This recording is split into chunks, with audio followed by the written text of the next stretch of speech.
I'm finally able to talk about my sobriety. Now what? My name's Josh. I'm coming to you from How to Live Life to the Fullest. And it took me a long time to get to a point where I felt like I was comfortable talking about my sobriety with people.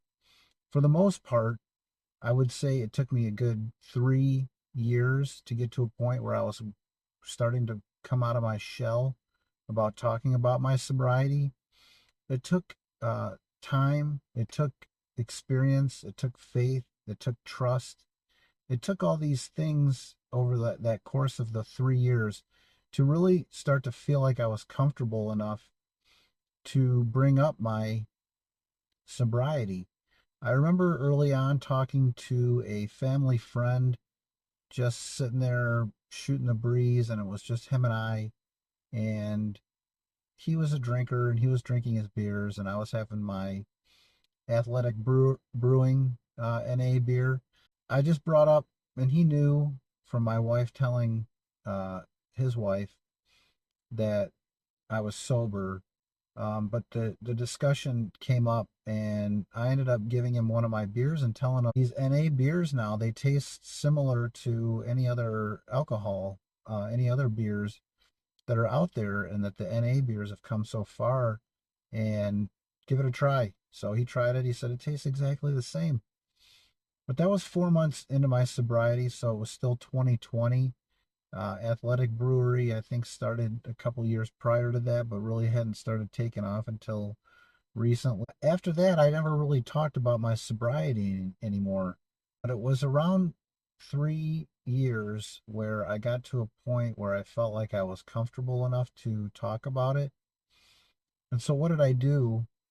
What I did was I introduced myself to my pastor, and the first thing that came up was my sobriety.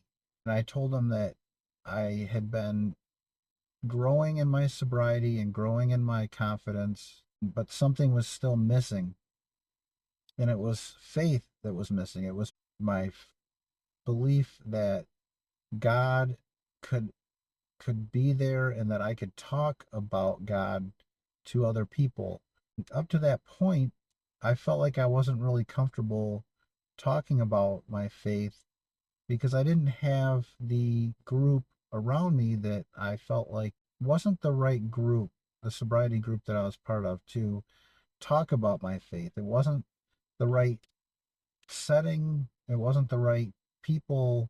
I went into detail about that with him. I decided at that time that it was going to be time for me to find those people and find the group of people that I did feel comfortable talking about my faith with.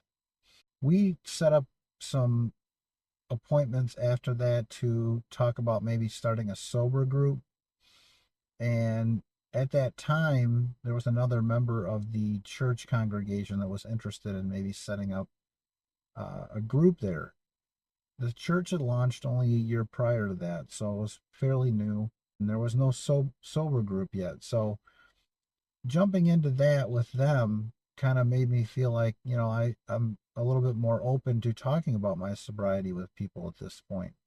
So it took trust to really start to have the ability to share this information with other people.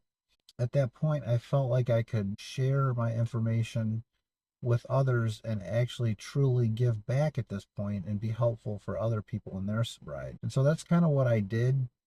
I wanted to be of service. And it wasn't too much longer after that where my pastor called me and asked me to do a church testimonial for Easter Sunday. And I did that, and it was shown to about 1,000 people. I ended up taking that video and posting it on Facebook for all my friends and family to see, which is around 500 people. And now they know. Now they know where I've been, what I've been up to, and why I decided I wanted to live a sober life. And it was kind of unnerving to sit in the audience and watch that church testimonial, not knowing how other people were going to react and respond to it.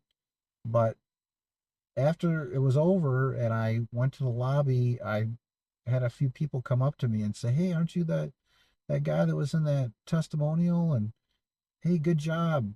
Hey, wasn't that you? And the recognition was interesting. I wasn't doing it to be recognized, but I really was just doing it so that other people might say, he has a problem and he overcame it. Maybe I can too. And so that's what I'm doing with all this. I posted this video, the church testimonial, to my YouTube channel. That was really the first video I posted on there.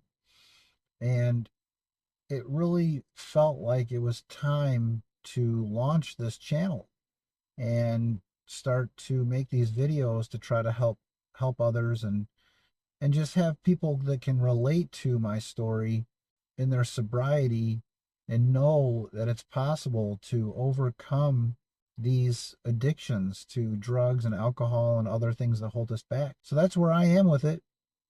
I was ready to talk about it. It took time, it took experience, it took trust, faith, and belief, and all those things to get to this point, to being ready to talk about it. And once I was able to talk about it, that's when the beauty started happening, where when I get comments on these videos and have that dialogue with people, they tell me that, hey, your video was helpful to me, and mostly in sobriety, but some people reach out and say, a comment that you made here or there, I don't have an issue with alcohol, but some of the things that you're saying here make sense. And I'm a younger person in my early 20s, and what you're saying kind of resonates with me. And that's really what's awesome about this, is because I didn't start to really be able to grow in my life until I quit drinking, because I started drinking at such an early age. I didn't fully develop my coping mechanisms. My issues that I needed to form boundaries weren't there yet. And those things came in time in my sobriety, and then gave me the confidence to be able to share with people what I had been going through. I just had a client last week tell me that she is in trouble. She said, I got my license taken away. I'm going to AA and this kind of thing. And I asked her about the AA and was it mandated? And she said that no, it was just something that, since I'm not drinking, I don't have anything better to do. So what better to do than go to a meeting? She didn't really talk highly of it. She seemed to be looking for something. So I just told her everything that I went through. And I really feel like it was an opportunity for me to help somebody in their time of need. And that opportunity would not have been there had I not gone through what I did to feel comfortable sharing that information. It still doesn't come completely natural to me, especially on a one-on-one basis. I mean, doing these videos is one thing, but actually having like a one-on-one in-person conversation with someone is sometimes different.